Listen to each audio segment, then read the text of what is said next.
পশ্চিমবঙ্গে নতুন সরকার গঠন নিয়ে বিস্তারিত জানাতে কলকাতা থেকে যোগ দিচ্ছেন সহকর্মী দেবপ্রসাদ অধিকারী।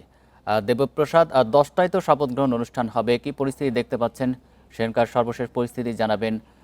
আর কারা কারা আমন্ত্রিত হয়েছেন, এখন পর্যন্ত কারা এসছেন অনুষ্ঠান স্থলে?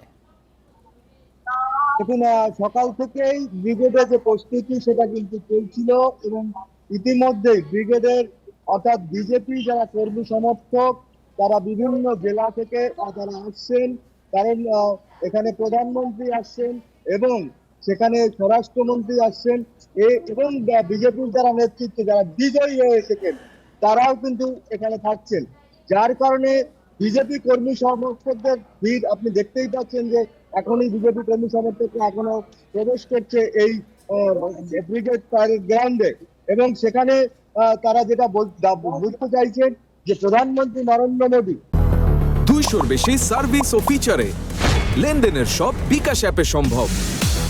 অমিত শাহ এরা কি বার্তা দেবেন, অর্থাৎ এই শপথ গ্রহণের মধ্য দিয়ে বিজেপির যে প্রত্যাশা পূরণের ব্যাপার ছিল, অর্থাৎ যে প্রতিশ্রুতি ছিল সেই প্রতিশ্রুতিগুলো কতগুলো পালন করতে পারে তার জন্যই কিন্তু বিজেপি কর্মী সমর্থকরা ব্রিগেড মুখী হয়েছে।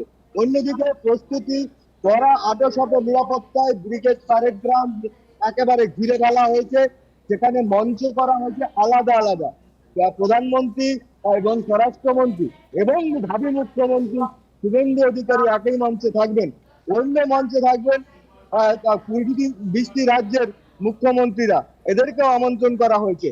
এবং কলকাতা বা পশ্চিমবাংলার যারা বিশিষ্ট নাগরিক, যারা বুদ্ধিজীবী নামে পরিচিত শিক্ষক, সাহিত্যিক, লেখক, সাংবাদিক, প্রখ্যাত নাট্যকার, চিত্রশিল্পী এরকম যারা রয়েছেন তাদেরকেও আমন্ত্রণ করা হয়েছে। অন্যদিকে মুখ্যমন্ত্রী মমতা বন্দ্যোপাধ্যায়কে আমন্ত্রণ করেছেন রাজ্যপাল, এমনটাও জানা যাচ্ছে বিজেপি সূত্রে। কারণ এটা প্রোটোকল অনুযায়ী বিধানে যে মুখ্যমন্ত্রী থাকেন তাকেও আমন্ত্রণ করতে হয়, সেটা রাজ্যপাল বিধানে মুখ্যমন্ত্রীকে আমন্ত্রণ করবেন, এটা প্রোটোকল। বিধানে মুখ্যমন্ত্রী কলকাতা থেকে জানাচ্ছেন সহকর্মী দেবপ্রসাদ অধিকারী।